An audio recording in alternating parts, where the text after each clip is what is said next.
بسم اللہ الرحمن الرحیم۔ 40 سال بعد اللہ نے حضرت یوسف علیہ السلام کو ان کے والد سے ملایا۔ حضرت یوسف علیہ السلام پچھلے 9 سالوں سے جیل میں پڑے تھے۔ بادشاہ کو اس کی کوئی خبر نہیں تھی، کیونکہ حضرت یوسف علیہ السلام جیل میں کچھ عورتوں کی سازش کی وجہ سے ڈالے گئے تھے۔ ایک دن مصر کے بادشاہ نے ایک ایسا خواب دیکھا کہ جس کی تعبیر کوئی نہ بتا سکا۔ اسی وقت اچانک بادشاہ کے اس خاص نوکر کو حضرت یوسف علیہ السلام کی یاد آئی کہ جو نوکر کبھی جیل میں سزا کاٹ رہا تھا، اور اس نے حضرت یوسف علیہ السلام سے اپنے ایک خواب کی تعبیر پوچھی تھی۔ تو حضرت یوسف علیہ السلام نے اس نوکر سے کہا تھا کہ تو آگے چل کر بادشاہ کا خاص نوکر بنے گا۔ جیسے ہی اس نوکر کو بادشاہ کے خواب کے بارے میں معلوم ہوا تو وہ بادشاہ سے اجازت لے کر جیل کے اندر گیا اور حضرت یوسف علیہ السلام سے بادشاہ کے خواب کی تعبیر پوچھی۔ تو حضرت یوسف علیہ السلام نے بادشاہ کے خواب کی ایسی تعبیر بتائی کہ جسے سن کر سارے ملک کے لوگ حیران رہ گئے۔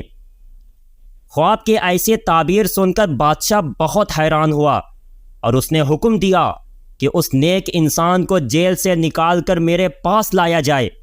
لیکن جب بادشاہ کا نوکر حضرت یوسف علیہ السلام کے پاس پہنچا اور کہنے لگا کہ اے یوسف، آپ خوش ہو جائیے، کیونکہ بادشاہ نے آپ کو جیل سے آزاد کر کے اپنے پاس محل میں بلایا ہے، تو حضرت یوسف علیہ السلام نے جیل سے باہر آنے سے انکار کر دیا اور کہنے لگے کہ اے نوکر، پہلے تم بادشاہ سے جا کر پوچھو کہ آج سے 9 سال پہلے مجھ پر جو مصر کی عورتوں نے گندا الزام لگایا تھا، تو اس معاملے کی حقیقت کیا ہے؟ پہلے مجھ پر لگے الزام کا فیصلہ ہو، پھر میں جیل سے باہر آؤں گا۔ جیسے ہی یہ خبر بادشاہ کو پہنچی تو اس نے اسی وقت ان سبھی عورتوں کو جمع کیا اور زلیخا کو ان کے سامنے کھڑا کر کے پوچھا کہ آخر بتاؤ کہ یوسف اور تم لوگوں کا کیا معاملہ تھا؟ بادشاہ کی سختی اور لوگوں میں بدنامی دیکھ کر جب ان عورتوں کو یقین ہو گیا کہ اب جھوٹ بولنے سے کوئی فائدہ نہیں، تو ان سب نے اپنے گناہ کا اقرار کر لیا اور کہنے لگیں کہ اے بادشاہ سلامت، یوسف بالکل معصوم ہیں۔ ہم لوگوں ہی نے جب یوسف کی خوبصورتی دیکھی تو انہیں اپنے ساتھ غلط کام کرنے کی دعوت دی، لیکن انہوں نے ایسا کرنے سے انکار کر دیا، تو ہم سبھی نے سازش کر کے یوسف کو جیل میں ڈلوا دیا، اور وہ بیچارے ابھی تک ہمارے گناہوں کی سزا کاٹ رہے ہیں۔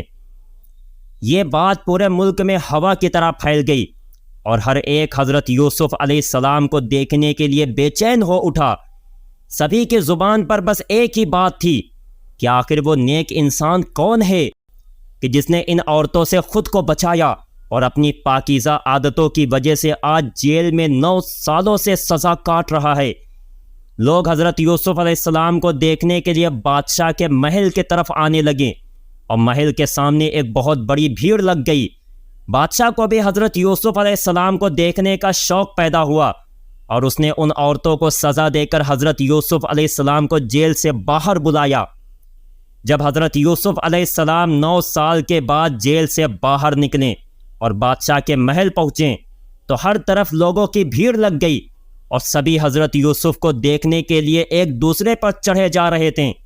ان کے نیک ارادوں کی تعریف ہر طرف ہو رہی تھی۔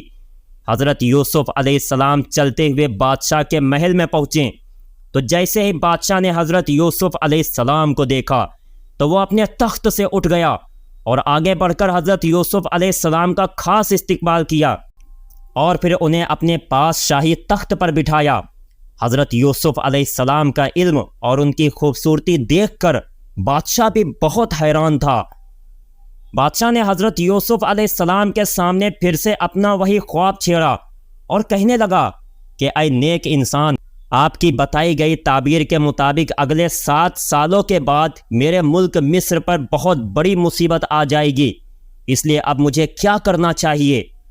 تو حضرت یوسف علیہ السلام نے بادشاہ سے کہا کہ اے بادشاہ سلامت، اگر آپ اپنے ملک کو بچانا چاہتے ہیں تو اگلے 7 سالوں تک زیادہ سے زیادہ اناج اپنے گوداموں میں جمع کر کے رکھیے اور لوگوں میں صرف اتنا ہی اناج بانٹیے جتنے کی انہیں ضرورت ہو، باقی بچا ہوا اناج آنے والے اگلے 7 بھوک مری کے سالوں میں لوگوں میں تقسیم کیا جائے۔ یہ سن کر بادشاہ نے سوچا کہ آخر اتنی بڑی ذمہ داری کون سنبھال سکتا ہے، یہ تو میرے بس کی بات نہیں ہے۔ اس لیے اس نے حضرت یوسف علیہ السلام سے کہا کہ اے نیک انسان، میں آپ کو اس بات کا زیادہ حقدار سمجھتا ہوں کہ آپ میرے خاص وزیر بن جائیں۔ تو حضرت یوسف علیہ السلام نے بادشاہ سے کہا کہ اے بادشاہ سلامت، آپ مجھے وزیر نہ بنا کر اپنے ملک کا خزانچی بنا دیجئے، کیونکہ میں امانت دار بھی ہوں اور چیزوں کی پوری حفاظت کرنے والا ہوں۔ بادشاہ کو حضرت یوسف علیہ السلام پر پہلے ہی بھروسہ ہو چکا تھا، اس لیے جیسے ہی حضرت یوسف علیہ السلام نے خزانچی بننے کی فرمائش کی تو بادشاہ نے بلا جھجک فوراً حکم دے دیا کہ آج سے ملک کے خزانچی یوسف رہیں گے، اور اسی وقت حضرت یوسف علیہ السلام کے دستخط لے لیے گئے اور انہیں مصر ملک کا خزانچی بنا دیا گیا۔ شام ہوتے ہوتے حضرت یوسف علیہ السلام کے ہاتھوں میں بادشاہ کے خزانوں کی چابیاں پکڑا دی گئیں۔ خزانچی بننے کے بعد حضرت یوسف علیہ السلام نے مصر ملک کے لیے وہی طریقہ اپنایا جو انہوں نے خواب کی تعبیر میں بتایا تھا، اور پھر نوکروں کو حکم دے کر آنے والے 7 سالوں کے لیے اناج اکٹھا کرنا شروع کر دیا، اور لوگوں میں صرف اتنا ہی اناج بانٹا کہ جتنے کی انہیں ضرورت ہو۔ اسی طرح 7 سال گزر گئیں۔ 7 سال گزرنے کے بعد حضرت یوسف علیہ السلام کی بتائی گئی تعبیر لوگوں کو سچ ہوتی نظر آنے لگی۔ بارش ہونا بند ہو گئی، کھیتوں میں اناج سوکھنے لگا، ہر طرف سوکھا پڑنے لگا، لوگ پانی اور کھانے کو ترسنے لگیں۔ آخر اتنی زیادہ بھوکمری آئی کہ لوگ موت کی کگار پر پہنچ گئے۔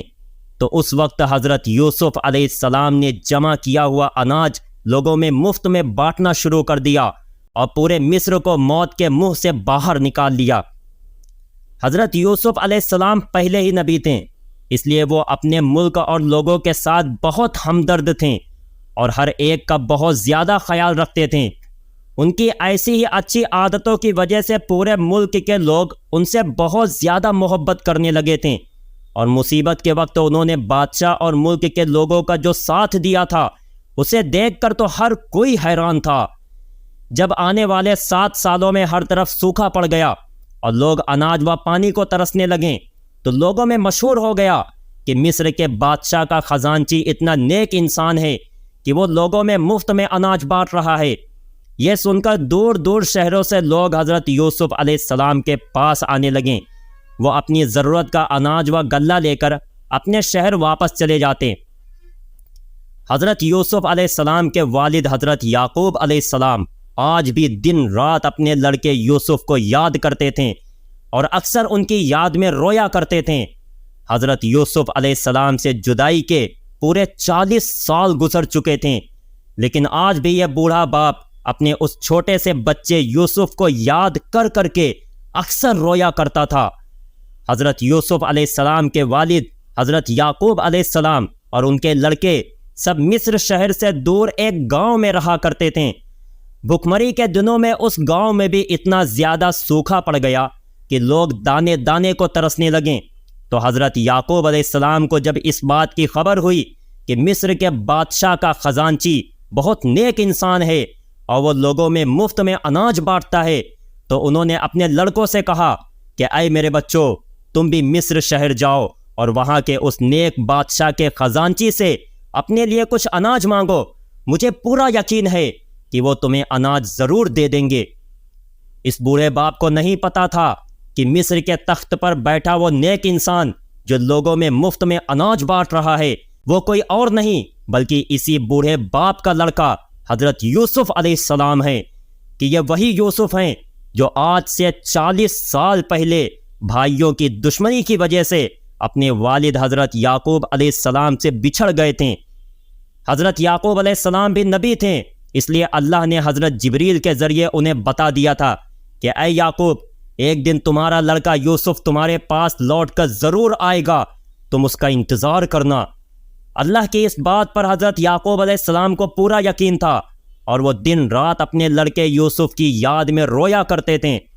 اسی طرح 40 سال گزر گئے اور اس بوڑھے باپ کو اپنے بچے یوسف کی کوئی خبر نہ ملی۔ آخر وہ وقت بھی آ گیا کہ جب اللہ نے فیصلہ کیا کہ اب اس بوڑھے باپ کو اس کے معصوم بیٹے یوسف سے ملا دینا چاہیے۔ تو اللہ نے حضرت یعقوب کے دل میں یہ بات ڈالی کہ اپنے جوان لڑکوں سے کہو کہ وہ مصر شہر جائیں اور وہاں کے بادشاہ سے جا کر اناج مانگیں۔ باپ کے کہنے پر حضرت یوسف علیہ السلام کے سارے بھائی مصر شہر کی طرف چل دیے تاکہ وہ بھی بادشاہ سے اپنے لیے کچھ اناج مانگ کر اپنی زندگی بسر کر سکیں۔ یہ سارے بھائی جب مصر شہر پہنچے اور بادشاہ کے محل میں داخل ہوئے تو حضرت یوسف علیہ السلام نے جیسے ہی اپنے بھائیوں کو دیکھا تو وہ فوراً پہچان گئے، لیکن یہ سارے بھائی حضرت یوسف علیہ السلام کو نہ پہچان سکیں کیونکہ 40 سال گزر چکے تھے، اور یہ سارے بھائی سمجھتے تھے کہ یوسف تو کب کے اس کنویں میں پڑے پڑے مر چکے ہوں گے، لیکن جس کی حفاظت اللہ کرے اسے دنیا کی کوئی طاقت نہیں مٹا سکتی۔ پیارے دوستو، اس کے آگے کا واقعہ انشاءاللہ جلد ہی اپلوڈ کیا جائے گا۔ واقعہ پسند آیا ہو تو لائک کرنا اور چینل کو سبسکرائب کرنا نہ بھولیں، اور جاتے جاتے ایک پیارا سا کمنٹ ضرور کر دینا۔ السلام علیکم۔